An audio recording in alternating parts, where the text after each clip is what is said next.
Moussac, c'est un village à la fois très ancien et très jeune puisque nous avons une démographie galopante.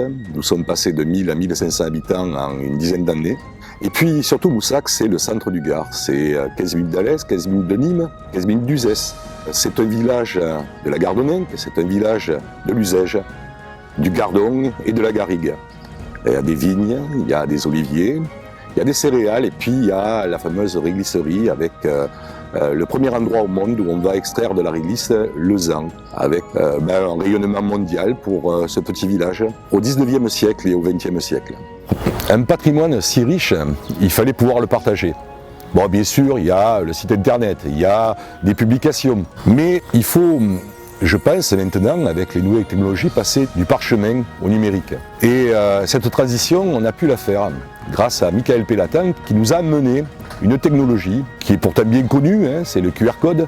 Ces promeneurs vont pouvoir s'enrichir avec des microdocs qui vont raconter des petits secrets disséminés ça et là dans nos vieilles rues, autour du château, au bord du Gardon, des parties d'histoire de notre village. Bonjour, je suis Michael Pellatan, je suis docteur d'université, historien, spécialiste du village méridional et je crée des espaces muséographiques d'histoire et du patrimoine, comme ici, à Moussac. Un espace muséographique numérique et d'histoire et du patrimoine, c'est une manière de faire du village son propre espace de découverte. Musée, grandeur nature, il suffit d'être doté d'un smartphone afin de pouvoir flasher un certain nombre de QR codes qui sont disséminés dans le village et qui renvoient à des ressources documentaires, c'est-à-dire à des microdocs qui vont, pour chaque POI, des points d'intérêt, développer une explication historique ou patrimoniale.